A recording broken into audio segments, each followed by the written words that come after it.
सदगुरुदेव भगवान की जय। बोलो श्री वृंदावन बिहारी लाल की जय। बोलो श्री राधा रामचंद्र भगवान की जय। जय जय श्री राधे जय जय श्री राधे जय जय श्री सीताराम जय।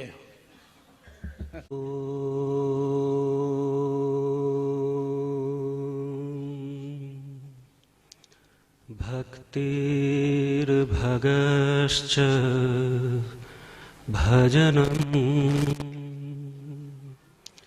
भवभेदकारी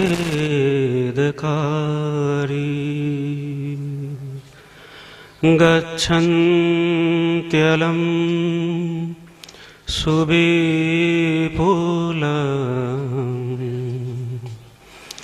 गमनाय तत्त्वम्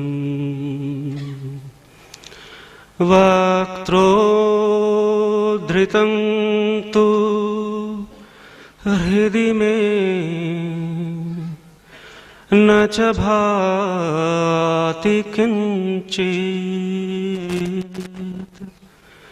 तस्मात् त्वमेव शरणं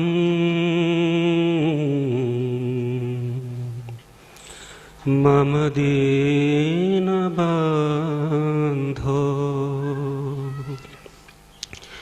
मूकं करोति वाचालं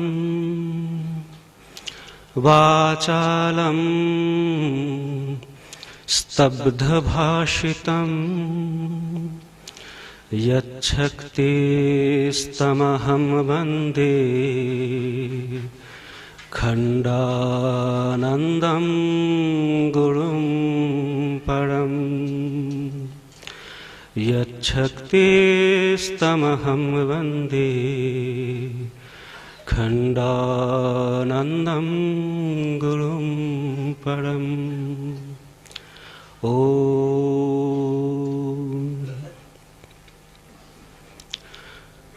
शास्त्र में सुना और मेरा दृढ़ विश्वास है कि जहाँ राम कथा होती है वहाँ हनुमान जी विराजमान होते हैं। तो सबसे पहले मैं हनुमान जी को प्रणाम करता हूँ, मेरा प्रणाम स्वीकार करें। परम पूज्य प्रातः स्मरणीय श्री महाराज श्री के चरणों में साष्टांग प्रणाम। वंदे महापुरुष ते चरणारविंदम। कृष्ण कथा ही कथा, बाकी सब व्यथा। ये वृंदावन की भाषा। ये बाकी शब्द का अर्थ क्या है? कि राम कथा व्यथा है, शिव पुराण व्यथा है, देवी भागवत व्यथा है?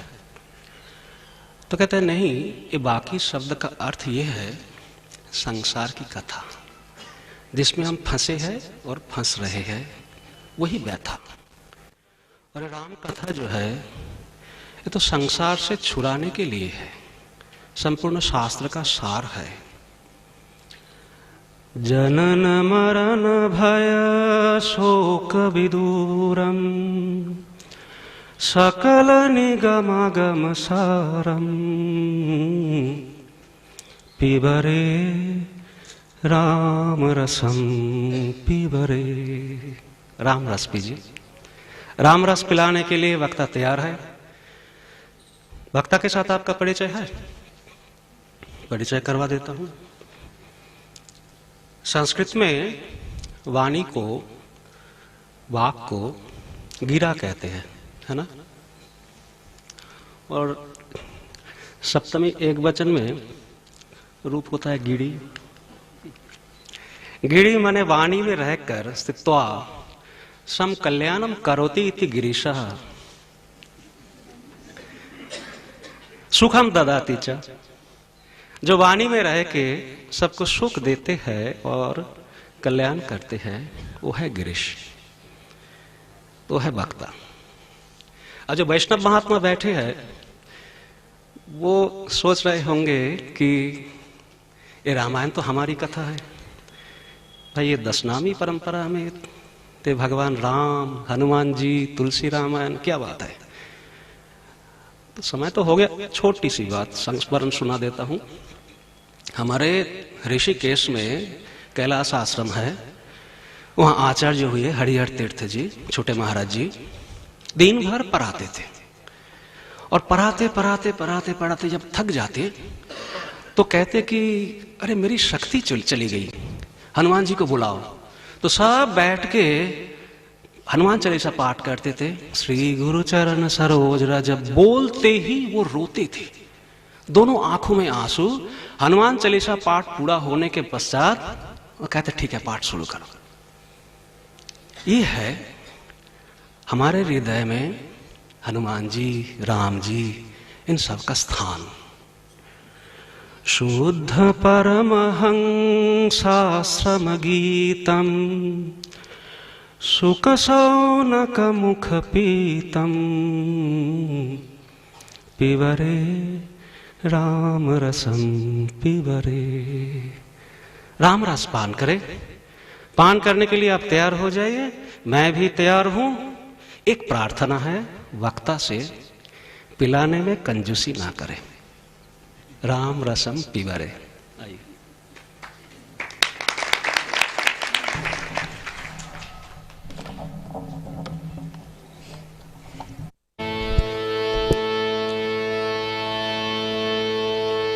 शांतं शाश्वतमप्रमेयमनघं निर्वाण शान्तिप्रदम् ब्रह्मा शम्भुफणीन्द्रसेव्यमनिशम् वेदान्तवेद्यं विभुम् रामाख्यं जगदीश्वरं सुरगुरुं मायामनुष्यं हरिं वन्देऽहं करुणाकरं रघुवरं भूतानचूडामणिं वरपीडं नटवरवपुः कर्णयोः कर्णिकारम् बिभ्रतवासः कनककपिशं वैजयन्तीं च मालाम्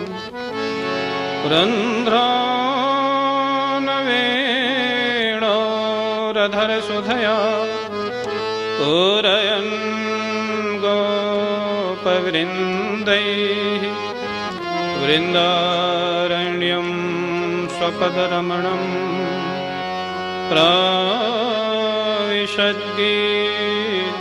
प्राविशद्गीतकीर्तिः वन्दे बोधमयं नित्यं गुरुं शङ्कररूपिणम्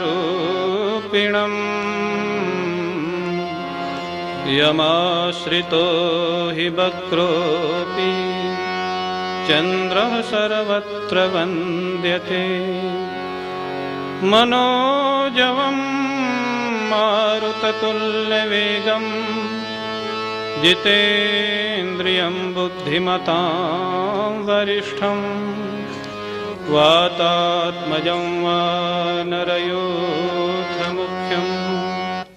श्रीरामदूतं शरणं प्रपद्ये।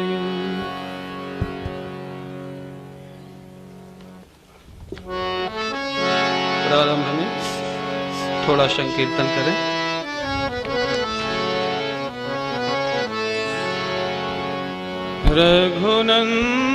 रघुनंदन राघव राम हरे, सिया राम हरे सिया राम हरे।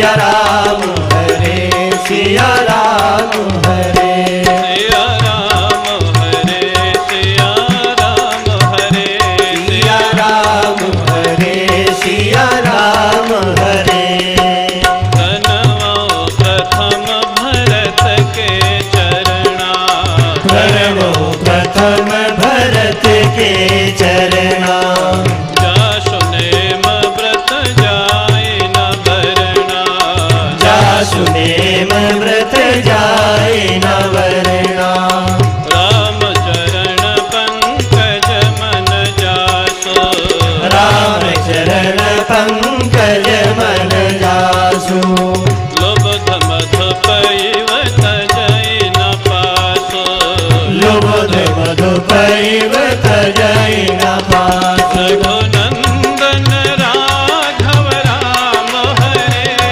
सिया राम हरे सिया राम हरे रघुनंदन राघव राम हरे सिया राम हरे सिया राम हरे सिया राम हरे सिया राम हरे सिया राम हरे सिया राम हरे वंदो लक्ष्मण पद जल जाता बंदो लक्ष्मण पद जल जाता शीतल सुभग भगत सुखदाता शीतल सुभग भगत सुखदाता रघुपति कीरति विमल पताका रघुपति कीरति विमल पताका दंड समान भयो जस जाका